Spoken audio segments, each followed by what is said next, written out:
இந்த பேப்பரோட 1 to 20 வரையான கேள்விக்கான விளக்கங்கள் முன்னில வீடியோவில் அப்லோட் பண்ணியிருக்கோம். அதை பார்த்துட்டு வாங்க.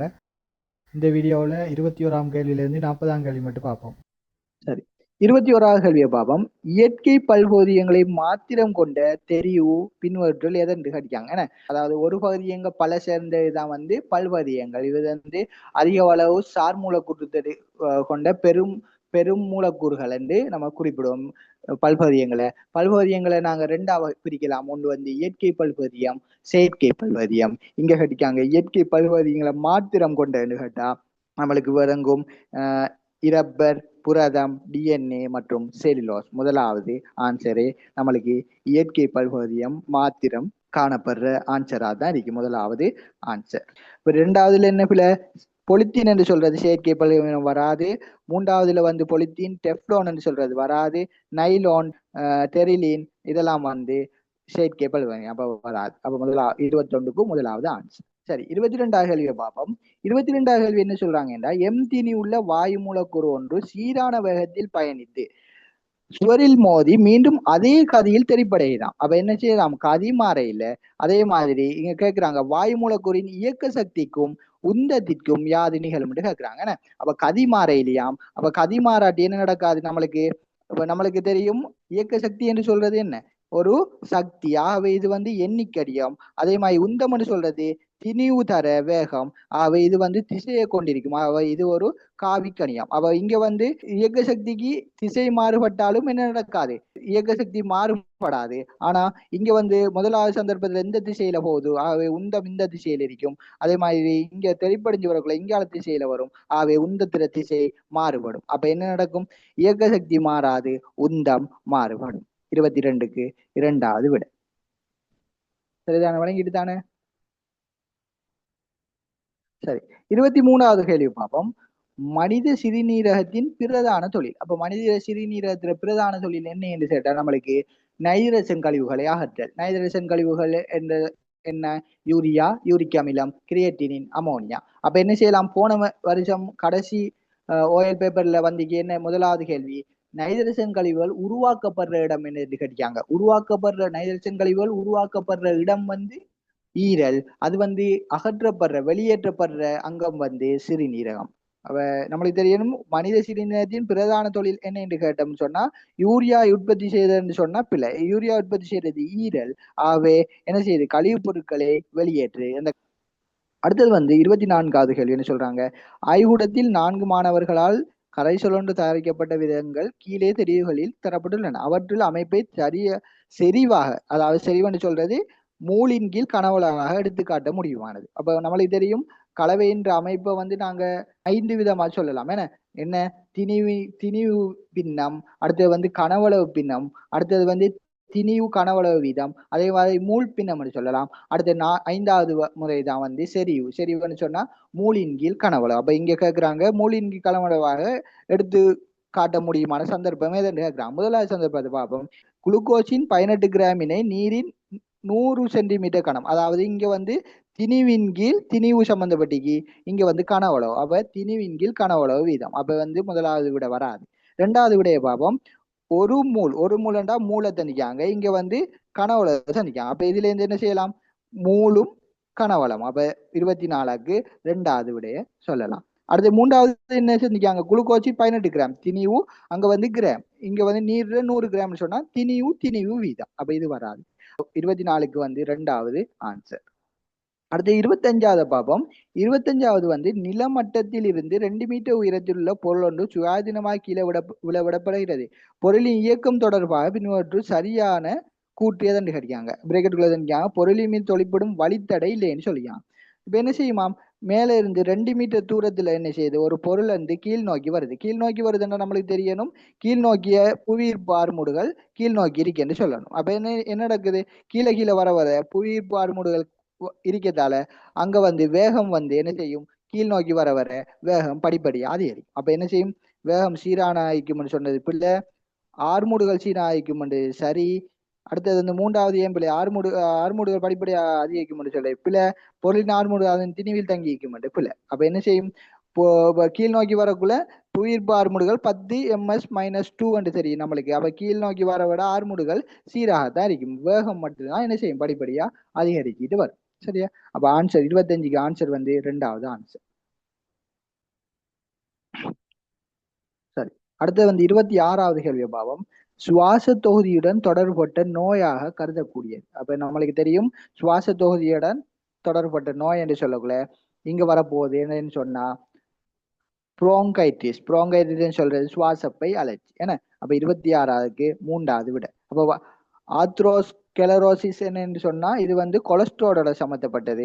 ஆகவே இது வந்து எங்க சம்மந்தப்படும், குருதி சுற்றோட்ட தொகுதியோட சம்மந்தப்படும். டைபாய்டு காய்ச்சல் என்று சொல்றது நெருப்பு காய்ச்சல், இது வந்து சமிவாட்டு தொகுதியோட சம்மந்தப்படும். த்ரோம்போசிஸ் என்று சொல்றது இது வந்து ஒருங்கொட்டல், அதாவது அதுல வந்து நாடி நாளங்கள் முடிவுறு நாடி என்பவற்றில் ஏற்படுற பாதிப்பு. ஆகவே இதுவும் குருதி சுற்றோட்ட தொகுதியில வரும். ஆகவே சுவாசத்தோடிய சொல்றது புரோங்கைட்டிஸ். 27வது கேள்வி என்னென்றா 300 நியூட்டன் நிறைவுடைய பெற்றி ஒன்று நிலமட்டத்திலிருந்து 1.5 மீட்டர் உயரத்தில் உள்ள இராக்கையில் தூக்கி வைக்கப்பட்டது. இந்த வேலையை செய்வதற்கு 2 செகண்ட்கள் எடுத்தா இந்த மனிதன் வேலை செய்யும் வீதம் எவ்வளவு கட்டிக்காங்க. அப்ப முதலாவது அதுக்கு என்ன காணணும், வேலையை எவ்வளவு பார்க்கணும். வேலை என்ற தெரியும் நம்மளுக்கு, விசை தர விசையின் திசையில் அசைந்த தூரம். விசை எவ்வளவு கொடுத்திக்காங்க, 300 நியூட்டன் கொடுத்திக்காங்க. விசையின் திசையில் அசைந்த தூரம் வந்து 1.5. ஆகவே 450 எவ்வளவு நியூட்டன் மீட்டர். ஆனா இது வந்து வேலை. அப்ப இது வந்து இதை செய்யறதுக்கு எத்தனை செகண்ட் பேத்திக்காம், 2 செகண்ட் பேத்திக்காம். நம்மளுக்கு வேலை செய்யும் வீதம் கேட்டா 1 செகண்டுக்கு எவ்வளவுன்னு பார்க்கணும். ஆகவே இதை 2ஆல பிரிக்கணும். அப்ப ஆன்சர் வரும் 225 ஜூல் செகண்ட் -1. அப்ப ஆன்சர் வந்து 27க்கு 2வது விட. 8வது கேள்வி என்ன சொல்கிறாங்க, கார்பன் மின்வாய்களை பயன்படுத்தி செப்பு சல்பேட்டு நீர் கரைசலை மின்பகுப்பு செய்யும் போது காணக்கூடிய அவதானங்கள் என்னென்னு கேட்குறாங்க. அப்போ இதை எழுதுவோம் நம்ம. இப்போ இங்கே என்ன மின்பகுப்புகள் வந்து செப்பு சல்பேட்டு, அதே மாதிரி இங்கே காணப்படுற மின்வாய்கள் என்ன கார்பன் கோள்களை பயன்படுத்துகிறோம். இதில் வந்து நாங்கள் மின்சாரத்தை வழங்கி என்ன செய்கிறோம், இந்த செப்பு சல்பேட்டை மின்பகுப்பு செய்யப்படுறோம். இப்போ இங்கே காணப்படுற நேரயன்கள் மறையன்கள் என்னென்ன எழுதுவோம். முதலாவது நேரயன்கள் என்ன காணப்பட போதோ, இதில் செப்பு சல்பேட்டில் காணப்படுற செப்பு 2+, அதே மாதிரி நீர்க்கரைசல்னு சொல்லத்தால் நீரில் காணப்படுற H+, அதே மாதிரி மறையன்கள் எடுத்தோம்னு சொன்னால் செப்பு சல்பேட்டு காணப்படுற SO4 2-, நீர்க்கரைசலில் காணப்பட போகிற OH-. சரியா? இப்போ விளங்கிட்டானே. இப்போ இது நேர் முடிவிடம், இது மறை முடிவிடம். அப்போ இது நேர் மின்வாய், இது மறை மின்வாய். இப்போ நம்ம எடுத்தோம்னு சொன்னால் இங்கே வந்து நேர் முடிவிடத்தை நோக்கி யார் மறையன்கள் போவாங்க, அதே மாதிரி மறை முடிவிடத்தை நோக்கி நேரயன்கள் போவாங்க. நேர் முடிவிடங்களை நோக்கி SO4 2- சும்மா செய்யும், OH- சும்மா செய்யும். இதில் வந்து OH- ஒட்சியேற்ற ஆற்றல் வந்து SO4 2- அதிகமாகவே OH- ஒட்சிசனாக ஒட்சியேற்றல் படும். இது வந்து என்ன நடக்குது, இங்கே மறையில் இருந்தது சைபராக மாறிக்கன்னு சொன்னால் இங்கே நடந்தது என்ன, ஒட்சியேற்றல். ஆகவே ஒட்சியேற்றல் எங்கே நடக்குது, எந்த முடிவிடத்தில், OH- நேர் முடிவிடத்தில் நடந்தது ஒட்சியேற்றல்.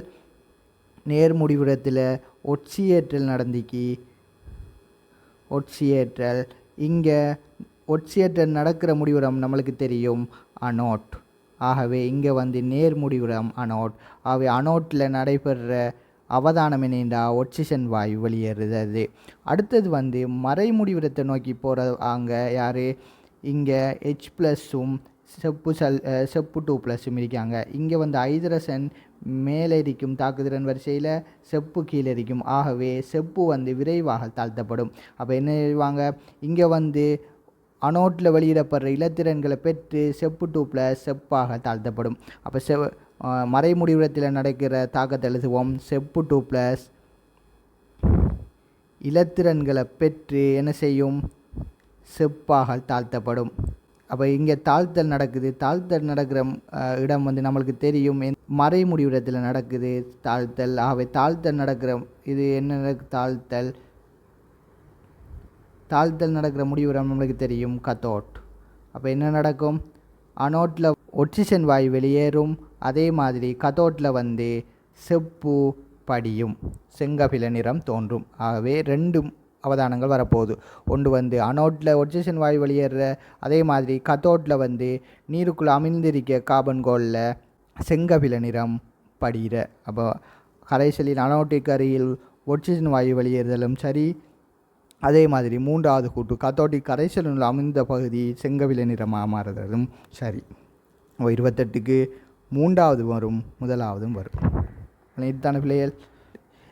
29வது கேள்வியை பார்ப்போம். 29வது கேள்வி என்ன சொல்லுது? மனிதனின் குருதி சுற்றோட்ட தொகுதியுடன் தொடர்பான பின்வரும் கூற்றுக்களை கருதுக. கூற்று என்ன சொல்கிறாங்க? நாளங்கள் ஊடாக குருதி இதயத்தை நோக்கி கொண்டு வரப்படும். அதே மாதிரி நாடிகள் ஊடாக குருதி இதயத்திலிருந்து அப்பால் கொண்டு செல்லப்படும். இது நம்மளுக்கு தெரியும். என்ன குருதியை நாங்கள் இதயத்துக்கு கொண்டு வாராக்கள் நாளங்கள், அதே மாதிரி இதயத்திலிருந்து குருதியை வேறு உடலங்களுக்கு கொண்டு போகிறாக்கள் நாடி. அப்போ முதலாவது கூற்று சரி. ரெண்டாவது கூற்று என்ன? நாடிகள் ஒட்சியேற்றப்பட்ட குருதியை கொண்டு செல்வதுடன், அதாவது நாடிகள் வந்து குருதியை வந்து இதயத்திலிருந்து கொண்டு உடலங்களுக்கு கொண்டு போகணும்னு சொன்னால் அங்கே வந்து ஒட்சிஜன் இருக்கணும். ஆகவே நாடிகள் ஒட்சி ஏற்றப்பட்ட குருதியை கொண்டு போகும், நாளங்கள் வந்து ஒட்சி இறக்கப்பட்ட குருதியை கொண்டு செல்லும் என்று சொல்கிறது பில. இங்கே வரப்போகுது கொண்டு என்ன செய்யும்? ஒட்சி இறக்கப்பட்ட குருதியை இதயத்தை நோக்கி கொண்டு வரும். ஆகவே இந்த கொண்டு செல்லும் என்று சொன்னது பிழையான கூற்று. அப்போ இது ரெண்டாவது பிழை. மூன்றாவது, நாளங்களினுள் இதயத்தை நோக்கி திறக்கும் வால்வுகள் காணப்படும் என்று சொல்கிறது சரி. என்ன நாளங்களை என்ன செய்யும்? குருதியை வந்து இதயத்துக்கு கொண்டு வரணும். ஆகவே அங்கே வந்து வால்வுகள் காணப்பட வேண்டும். இப்போ கூற்று ஏயும் சியும் சரியான கூற்று. 9வது கேள்வியை பார்ப்போம். தன்வெப்ப கொள்ளளவை கண்டறியும் பரிசோதனை ஒன்றில் 4 கிலோகிராம் உலோக குற்றி ஒன்று 30 பாகை செல்சியஸிலிருந்து 40 பாகை செல்சியஸ் வரை சூடாக்கப்படுகிறது சந்திக்காங்க. இப்போ அதனால் பொருள் பெற்றுக்கொண்ட மொத்த சக்தி 8200 ஜூல் ஆகும். உலோக குற்றியின் தன்வெப்ப கொள்ளளவுன்னு கட்டிக்காங்க. அப்போ நம்மளுக்கு தெரியும் Q = mc தீட்டா. Q வெப்ப சக்தி, எம்ன்னு சொன்னால் திணியும், சின்னு சொன்னால் தன் வெப்பக்குளவு, தீட்டான்னு சொன்னால் வெப்பநிலை மாற்றம். இங்கே தந்திக்கிறது என்ன? தரவு தந்திக்காங்க, Q தந்திக்காங்க, M தந்திக்காங்க, தீட்டா தந்திக்காங்க. ஆகவே சியை கட்டிக்காங்க. அப்போ சியை எடுக்கலாம் நம்ம. Qவின் கீழ் Q என்ன? 8200 ஜூல். அதே மாதிரி M வந்து 4 கிலோகிராம். அதே மாதிரி தீட்டா வந்து 30லிருந்து 40 போகுதுன்னு சொன்னால் தீட்டா வெப்பநிலை மாற்றத்தை போடணும் 10 பாகை செல்சியஸ். அப்போ நான் எங்களுக்கு விட வரப்போது என்ன? சுருக்கணும்னு சொன்னால் 205 ஜூல் கிலோகிராம் -1 செல்சியஸ் -1. அப்போ முதலாவது விட சரி. 31வது கேள்வியை பார்த்தோம்னு சொன்னால், நாகம் செப்பு மின்னிரசாயன களம் சம்பந்தமாக பின்வரும் கூற்றுக்களை கருதுக. இப்போ மின்னிரசாயன களம் என்று சொன்னால் இரசாயன தாக்கம் நடைபெற்று அங்கே மின்னோட்டம் உற்பத்தி செய்கிறது. அங்கே வந்து நாகமும் செப்பும் நாங்கள் பயன்படுத்துவோம். அங்கே எப்படி இருக்கும்னு சொன்னால் இங்கே வந்து நாகம் இருக்கும், அதே மாதிரி இங்கே வந்து செப்பு இருக்கும். ஆகவே இதை கல்வனோமானியால் நாங்கள் இணைச்சோம்னு சொன்னால் இதுக்குள்ளே மின்பகு பொருளாக H2SO4 காணப்படும். இங்கே வந்து நாகத்தை விட தாக்குதிறன் வரிசையில் செப்பு கீழே இருக்கத்தால் நாகம் வந்து செப்பை விட விரைவாக ஒட்சியேற்றப்படும். ஆகவே ஒட்சியேற்றல் தாக்கம் நடைபெறுறது என்ன? சட்டன் 2+ மாறும், 2 இலத்திரனை வெளியேறும். இது வந்து ஒட்சியேற்றல் தாக்கம். ஆகவே ஒட்சியேற்றல் தாக்கம் நடைபெற இடம் வந்து நம்மளுக்கு தெரியும் அனோட். ஆகவே இங்கே நாகம் அனோட்டு. இப்போ அடுத்து என்ன செய்யும்? இங்கேருந்து 2 இலத்திரன்கள் என்ன செய்யும்? இங்கே வந்து ஜட்டனில் வந்து வெளியிடப்பட்ட இலத்திரன்கள் புறச்சுற்றினூடாக செப்பை நோக்கி போகும். அவை இந்த செப்பில் காணப்படுற இலத்திரன்களை பெறத்துக்கு நீர்க்கரைசலில் காணப்படுற H+ அயன்கள் போகும். அவை செப்பில் வந்து H+ அயன்கள் ஜட்டனில் வெளியிடப்பட்ட இலத்திரன்களை பெற்று என்ன செய்யும்? H2 மாறும். அவை 2 ஹைட்ரஜன். இங்கே நீர்க்கரைசல், இங்கே வந்து கேஸ். ஆகவே இதில் வந்து என்ன நடக்குது? தாழ்த்தல் நடக்கிறதால கத்தோட்டாக தொழிற்படும். இப்போ உடைய பார்ப்போம். சட்டன் உலோகம் ஒட்சியேற்றம் அடையும். அது சரியான கூற்று. உலோகம் செப்பு அனோட்டாக தொழிற்படும் என்றது பிள்ளை. ஏன்? ஒட்சியேற்றல் அடைகிற இடம்தான் எங்களுக்கு அனோட்டாக தொழிற்பட போகுது. ஆகவே சட்டன் தான் என் அனோட்டாக தொழிற்படும். சீக்கூற்று புறச்சுற்றினூடாக உலோகம் சட்டனிலிருந்து உலோகம் செப்பை நோக்கி இலத்திரன்கள் பாய்ந்தோடும் என்று சொல்லி சரி. ஆகவே கூற்று ஏயும் சியும் சரியான கூற்று. 2வது விட. 32வது கேள்வி என்னென்னு பார்ப்போம். பொருள் எக்ஸின் பிம்பம் தொடர்பாக பின்வரும் கூற்றுக்களுள் உண்மையான கூற்று எதுன்னு கேட்டிருக்காங்க. பொருள் எஃப்க்குள்ளே இருக்கு குவியத்துக்குள்ளே. ஆகவே அதில் பல கதிர்வரப்படுத்த கீறி பார்ப்போம். சமாந்தரமாக வர கதிர் வந்து என்ன செய்யும், குவைத்துக்கூடாக குவியும். ஆகவே அடுத்தது வந்து ஒளி மையத்துடா வாரது ஒளியியல் மையத்துக்கூடாகவே போகும். ஆகவே 2ஐயும் இணைச்சம் என்று சொன்னால் என்ன பிம்பம், ஒரு உருப்பெருத்த மாயமான நிமிர்ந்த பிம்பம் ஒன்று தோன்றும். எங்கே தோன்ற பொழுதோ பொருள்ற பக்கத்துக்கு எஃப்க்கு அப்பால் தோன்றுது. ஆகவே 4வது கூற்று சரியான கூற்று. மாயமானது உருப்பெருத்தது நிமிர்ந்த பிம்பம். சரி. அடுத்தது 33வது கேள்வி என்ன கேட்டிருக்காங்க. ஏ பி சி டி என பூவின் பகுதிகள் கீழே தரப்பட்டுள்ளது. அள்ளி, மகரந்தக்கூடு, சூலகம், புள்ளி. மேலே உள்ள பூவின் இனப்பெருக்கத்துக்கு அவசியமானது நம்மளுக்கு தெரியும். மகரந்த கூடு வந்து ஆண் இனப்பெருக்கத்துக்கு ஆண் அங்கம், சூலகம் வந்து பெண்ணகமாக தொழிற்பட போது. அதாவது பியும் சியும் வந்து சரியான விடை. 33க்கு 3வது விடை. அடுத்த கேள்வி 34வது கேள்வி எடுத்தோம்னு சொன்னால் 34வது கேள்வி என்ன சொல்லுது, உப்பு உற்பத்தி சம்பந்தமாக வரிப்படம் ஒன்று கீழே தரப்பட்டுள்ளது. வீழ்படி 1, வீழ்படி 2ஐ சரியாக குறிக்கும் தெரிவு எதென்று காட்டிக்காங்க. நம்ம உப்பு உற்பத்தி செய்கிற இடத்துல வந்து 3 வகையான பாத்திகள் காணப்படும். ஆழமற்ற பெரிய பாத்தி, நடுத்தரமான பாத்தி, அடுத்தது வந்து சிறிய பாத்தி. இங்கே வந்து முதலாவது வீழ்படி 1 ஆழமற்ற பாத்தியில் செறிவு ஆரம்ப செறிவு 2 மடங்காகும் போது நம்மளுக்கு தெரியும் இங்கே வீழ்படிவாகிறது கல்சியம் கார்பனேற்று. அடுத்தது வந்து 4 மடங்காக வீழ்படி 2 4 மடங்காகும் போது இங்கே 4 மடங்காகும் போது கல்சியம் சல்பேற்று வீழ்படி ஆகும். இதைத்தான் நாங்கள் ஜிப்சம் என்று சொல்லுவோம். அதே மாதிரி 3வது பாத்தி 10 மடங்காகும் போது அதில் செறிவு 10 மடங்காகும் போது இங்கே வந்து NaClோட சேர்த்து என்னையெல்லாம் வீழ்படி வாங்கமாண்டா மக்னீசியம் சல்பேற்றும் மக்னீசியம் குளோரேற்றும் வீழ்படிவாகும். இந்த 2ம் தான் என்ன உப்புக்கு கசப்பு சுவையை கொடுக்கக்கூடியது, கசப்பு சுவையை கொடுக்கக்கூடியது. இப்போ இங்கே என்ன கேட்டிருக்காங்க, வீழ்படி 1 மற்றும் வீழ்படி 2. வீழ்படி 1 வந்து கல்சியம் கார்பனேட், வீழ்படி 2 வந்து 2வது பாத்தியில் கல்சியம் சல்பேட். ஆகவே 34வதுக்கு 3வது விட. அடுத்தது 35வது கேள்வியை பார்ப்போம்.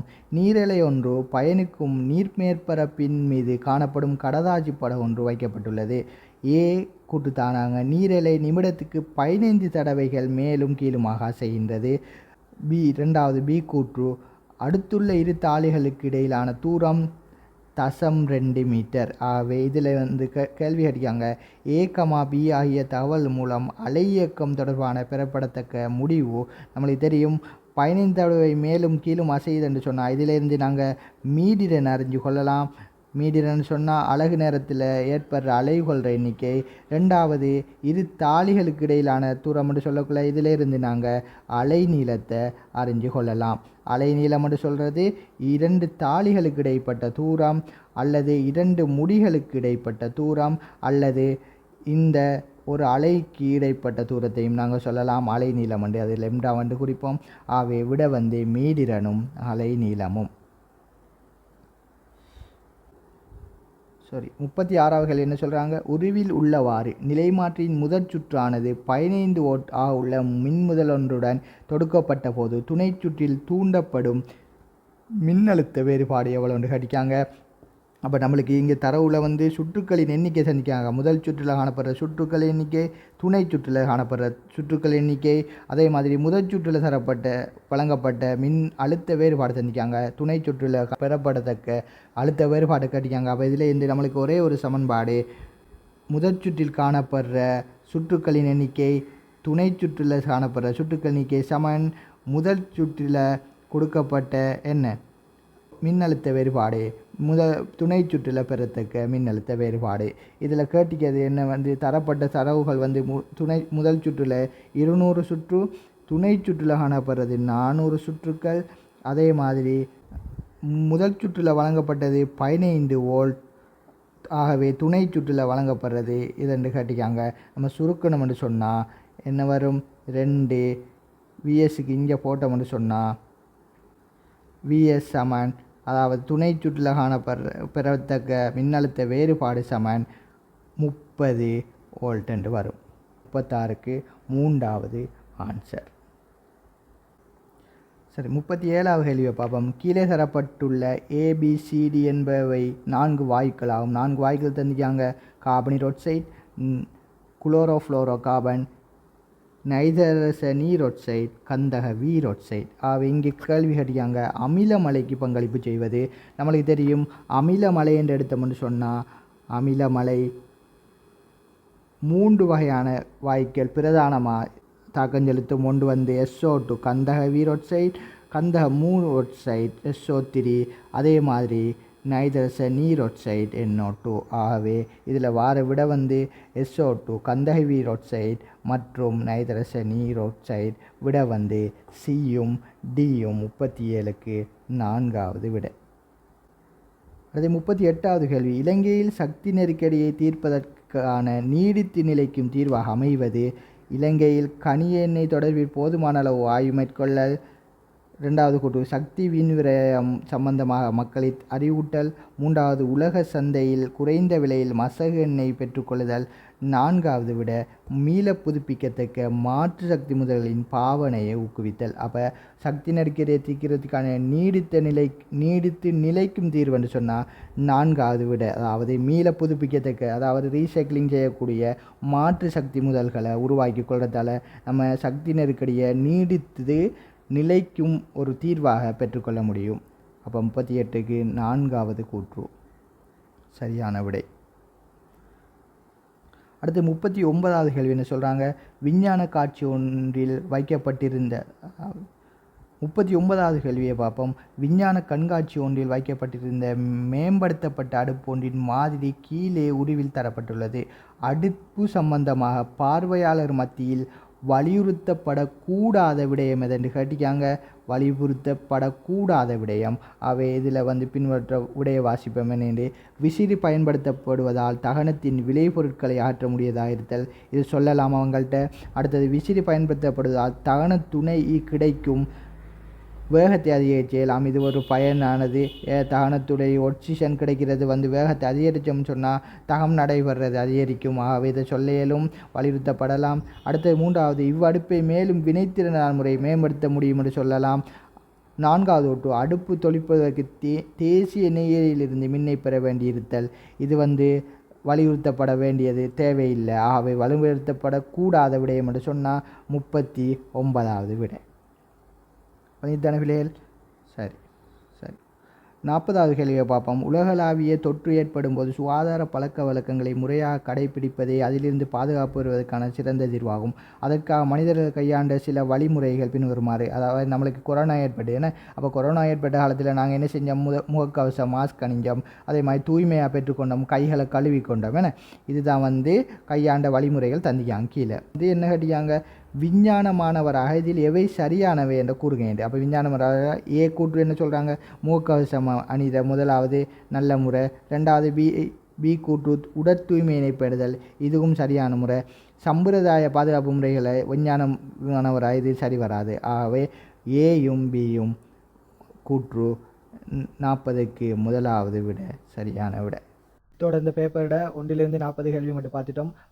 முன்னுள்ள வீடியோவை பார்க்காதவங்க பார்த்துட்டு வந்து இந்த செகண்ட் பார்ட்டையும் பாருங்கள். இதுக்கு பிறகு இன்னொரு பேப்பரோட 40 MCQக்களையும் பூரண விளக்கங்களோட பார்ப்போம். அடுத்த வீடியோவில் உங்களை சந்திக்கிறேன். இதே மாதிரி இன்னும் நிறைய வீடியோ பார்க்கணும்னு சொன்னால் எங்களை சேனலை சப்ஸ்கிரைப் பண்ணி உங்களோட சப்போர்ட் தாங்க.